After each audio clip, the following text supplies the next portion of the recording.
បាទសួស្តីបងប្អូនគ្នានៅក្នុងវីដេអូនេះខ្ញុំបាទចង់បង្ហាញបងប្អូនគ្នាតាក់ទងជាមួយនឹង motor លោករបស់ Makita ពីរ model មកបង្ហាញជូនបងប្អូនគ្នាតាក់ទងជាមួយនឹង model ទី1នេះប្រើថ្មប្រភេទ 8V model ទី2នេះគឺប្រើថ្មប្រភេទ 40V បងប្អូនគ្នាអញ្ចឹងពីរនេះគឺរៀងដូចគ្នាសឹងតែទាំងស្រុងប៉ុន្តែអ្វីដែលខុសគ្នាគឺប្រើថ្មណាបងប្អូនគ្នា 8V និង 40V ឥឡូវខ្ញុំលើកតាក់ទងជាមួយនឹង 18V មកសិនលេខកូដ D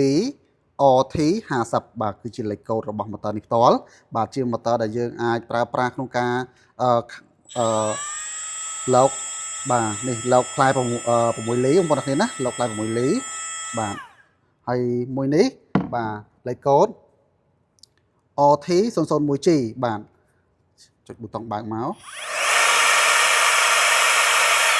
បាទផ្លែ6លីដូចគ្នាប៉ុន្តែតើតើមួយជំរឿគឺខុសគ្នាបន្តិចបន្តួចទេបងប្អូនគ្នាណាហើយតើតើជាមួយនឹងកន្លែងនេះគឺមានកន្លែងដែលយើងភ្ជាប់ជាមួយនឹងក្រប chip ទៅជាមួយនឹង motor បូមទលីដែលសារនៅពេលដែលយើងធ្វើការលោកណាក៏តិចវាហុយខ្លាំងអញ្ចឹងធ្វើឲ្យការងាររបស់យើងអត់សូវរលូនទេអញ្ចឹងមានឧបករណ៍ភ្ជាប់មកជាមួយដើម្បីភ្ជាប់ទៅជាមួយនឹង motor បូមទលីដែលអូតូបាទហើយនេះគឺជាប្រភេទ motor មិនប្រើធ្យូង brushless motor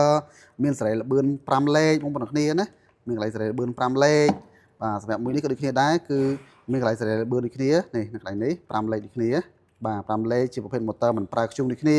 បាទអញ្ចឹងអ្វីដែលខុសគ្នាគឺប្រើថ្មប្រភេទ 8V និង 40V ណាអញ្ចឹងសម្រាប់បងប្អូនអ្នកគ្នាដែលមានថ្មប្រភេទ 8V ហើយអាចជ្រើសរើស 8V បានបាទឬក៏ 40V អាចជ្រើសរើស 40V បានឬក៏បងប្អូនអ្នកគ្នាអត់ទាន់មានទេអាចទិញជាឈុតទៅម្ដងតែម្ដងក៏បានដែរបាទខ្ញុំមានប៉ុណ្ណឹងបាទសូមអរគុណ